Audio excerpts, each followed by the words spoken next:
Power beyond belief. Luxury beyond imagination. Mummies beyond description. Riches beyond fabulous. Welcome to the afterlife, ancient Chinese style. Enter the secret, splendid, tragic world of China's megatombs. Man-made mountains that once proclaimed the might of emperors and brought dynasties to their knees.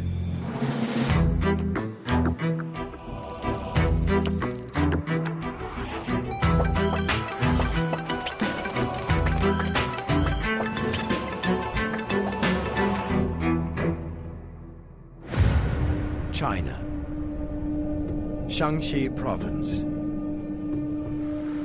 A few kilometers outside the city of Xi'an. Just another day on another busy highway in the world's fastest growing economy. Until the highway suddenly becomes a runway.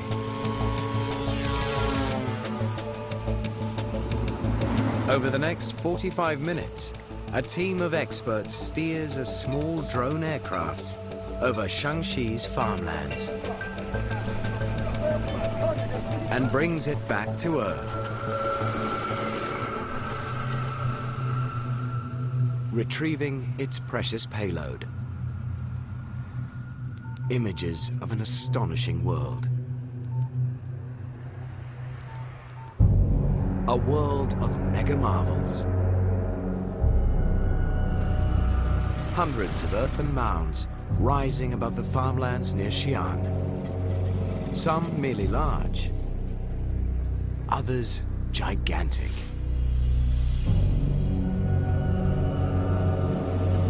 What's buried inside them is mostly unknown. But who's inside isn't any mystery. These are the tombs of emperors, generals, lords and ladies, some of the richest and most powerful people who ever lived on Earth.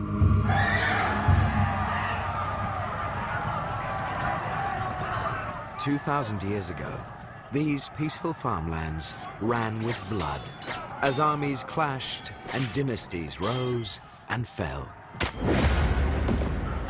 They rang with music and laughter as China's nobility reveled in all life's pleasures. And they echoed with the sounds of toil as thousands of workers built massive pyramid tombs, monuments of a splendid world even death couldn't end.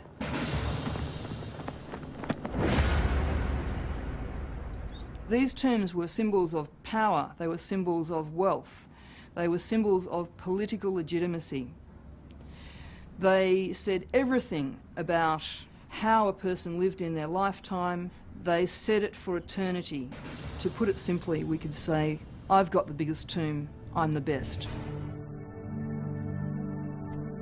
It's a rare event when archaeologists open one of these mega tombs, giving experts like architectural historian Tonya Eckfeld a look inside.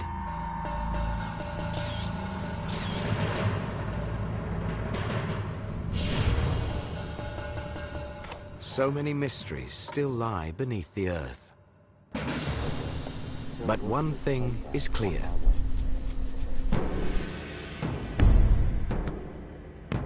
Centuries ago, building these tombs was a mega challenge.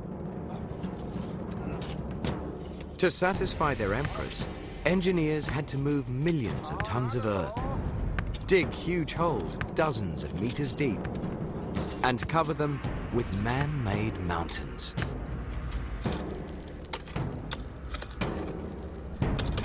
How did they do it? The year is 246 BC. China doesn't exist. Instead, 7 small kingdoms fight each other for supremacy.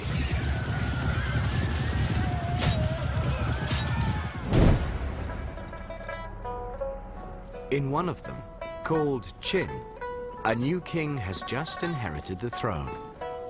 He's only 13 years old. But one of his first acts as king is to order the construction of his tomb. To us, 13 might seem a little young to be worrying about death. But as archaeologist Charles Hyam points out, 2,000 years ago, 13 was a lot older than it is today. Who can tell how long he would live? Some people were dying in their 20s or 30s, and therefore it was vital for him to ensure his immortality immediately. For the royal tomb builders, success or failure depended on getting one thing right: location. In ancient China, important tombs had to be built on higher ground, and a king's tomb had to be the highest of all. But building on high ground was no guarantee of success, unless workers could easily dig it dozens of meters deep. The tomb builders picked a site 89 kilometers from the royal capital, on the slopes of a mountain called Mount Li. What they probably didn't know was that the tomb they were about to build would be one of the greatest tombs ever built on Earth.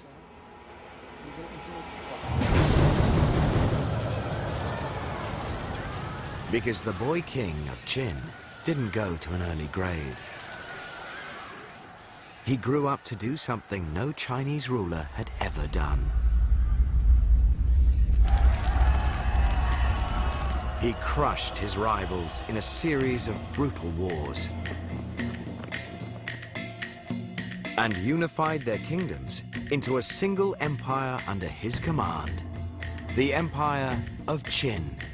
In English, China. By 221 BC, he was the most powerful man in his world, and he knew it.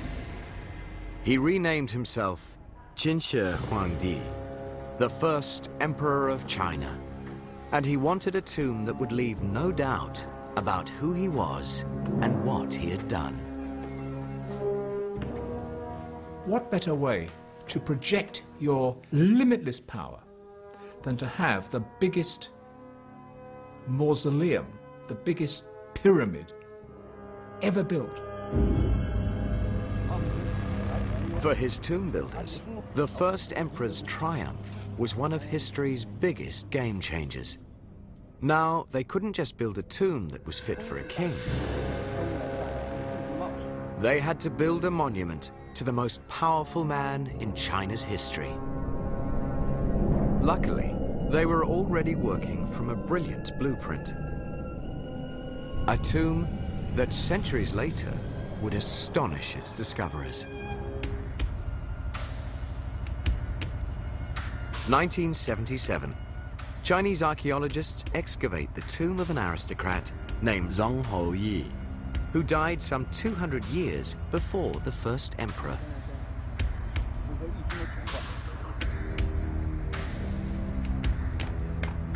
It was a tomb unlike any ever found in China.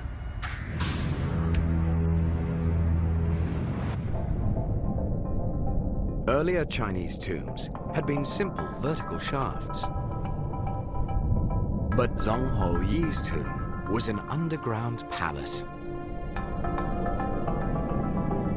divided into chambers with holes in their walls and the coffin, so that his soul could roam at will through his eternal mansion. 200 years before the first emperor's tomb, we have a whole new concept, and that concept is this: that you don't just have a tomb, you have a palace, an underground set of chambers, each one to its own purpose, within which the dead would live in perpetuity. These great and powerful men would live on after death, and their tombs would need to satisfy all their requirements. Zhang Houyi's afterlife required a complete orchestra. and almost 10 tons of exquisite bronze serving vessels. The bronze serving vessels, the wine vessels, the food vessels in this particular tomb are, at least in my view, some of the most, if not the most, spectacular bronze castings ever to come from the ancient world. But fine music and fine food weren't all that kept Zhang Huoyi eternally happy. Archaeologists found the skeletons of 8 young women in his tomb. Concubines, slain at his death to keep their master company for eternity.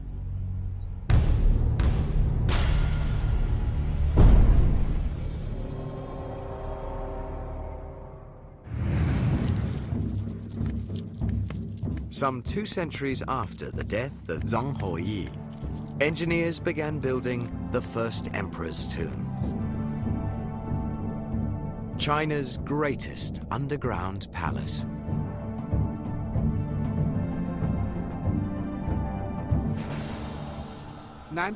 But according to archaeologist Wang Sheyi, the tomb builders couldn't even tackle that challenge until they solved another problem. A problem that threatened disaster. We are standing on the drainage side of Mount Li. There are 5 streams flowing down through Mount Li, and all of them were flowing directly towards the first emperor's tomb. Every year during flood season, the level of the water was high. The tomb's construction might be plagued by floods. Before they could start building the first emperor's tomb, his engineers had to divert the streams that threatened to destroy it. Drivers on this highway may not know it, but they are passing the 2,000-year-old solution. I'm standing on the dam, which is 3,000 meters long, between 20 and 75 meters wide at the top, and between 12 and 15 meters high. It was built with earth removed from man-made ditches that redirected streams around the tomb. For the first emperor's tomb builders, constructing a dam that size was only the warm-up act. With water now diverted from the tomb site, they had to dig big until they had a burial chamber large enough for an emperor's underground palace. When the emperor died years later, they'd have to cover the pit with a man-made mountain. Fortunately for them, they were about to build China's biggest tomb with one of history's most remarkable building materials. Even today, it's easy to find, easy to work with, and very, very cheap. Dirt cheap. On New Zealand's North Island, engineering student John Cheer and his team are building a house. But this house isn't made of brick or wood or stone. It's made of dirt. That's right, dirt. Just control it very carefully. If you ram it softly first, you'll get it down a little bit. John and his crew are part of a worldwide movement of 21st century builders who think that turning the earth under our feet into roofs over our heads is a great way to go. It might look like ordinary dirt, but it's actually a very strong material.